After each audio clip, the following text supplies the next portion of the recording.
முயற்சிகள் வெல்லும் சேனல். வணக்கம். இன்னைக்கு வந்து சுவையான டேஸ்டான ஹெல்த்தான உப்பு கடலை ஜூஸ் எப்படி செய்யலாங்கிறத பார்க்கலாம் வாங்க. அதுக்கு தேவையான பொருட்கள் நம்ம பார்க்கலாம். உப்பு கடலை வந்து ஒரு 50 கிராம் எடுத்துக்கோங்க. வாழைப்பழம் வந்து ஒரு வாழைப்பழம் நல்ல கனிஞ்ச வாழைப்பழமாக எடுத்துக்கோங்க. பேரிச்சம்பழம் ஒரு 10 பழம் வந்து கொட்டையை நீக்கிட்டு நீங்கள் எடுத்துக்கோங்க. பாதாம் பருப்பு ஒரு 6 எடுத்துக்கோங்க. பால் வந்து ஒரு 200 ml வந்து காய்ச்சி ஆறின பால் வந்து 200 ml எடுத்துக்கோங்க. வெல்லம் வந்து கொஞ்சோண்டு மட்டும் எடுத்துக்கோங்க. இப்போ வந்து உப்பு கடலை ஜூஸ் எப்படி செய்யலாங்கிறத பார்க்கலாம் வாங்க.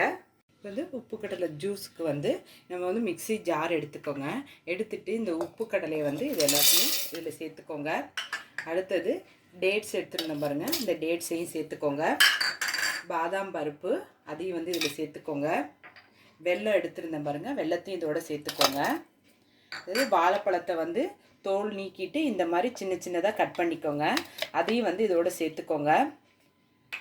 அடுத்தது பால் மட்டும் நீங்கள் கொஞ்சம் கொஞ்சமாக ஊற்றிட்டு நான் அரைச்சிக்கோங்க. இதை நல்லா நைஸாக அரைச்சிட்டு நான் உங்களுக்கு காட்டுறேன். நம்ம மிக்ஸி ஜாரில் உப்பு கடலை இல்லை பால் எல்லாம் போட்டிருந்தேன் பாருங்கள், அதை வந்து இந்த அளவுக்கு நீங்கள் வந்து நைஸாக வந்து அரைச்சிக்கோங்க. நம்ம அரைச்ச உப்பு கடலை ஜூஸை வந்து இது மாதிரி ஒரு ஏனை எடுத்துக்கோங்க. ஏனை எடுத்துக்கிட்டு வடிகட்டி எடுத்துகிட்டு இதை வந்து நான் வடிகட்டிக்கோங்க. நான் வடிகட்டிட்டு உங்களுக்கு காட்டுறேன். உப்பு கடலை ஜூஸை வந்து வடிகட்டிக்கிட்டேன். இப்போ வந்து இதை வந்து இந்த டம்ளரில் நம்ம ஊற்றிக்கலாம். ஒரு சுவையான ஹெல்த்தான டேஸ்டான உப்பு கடலை ஜூஸ் வந்து நமக்கு ரெடி ஆகிடுச்சு.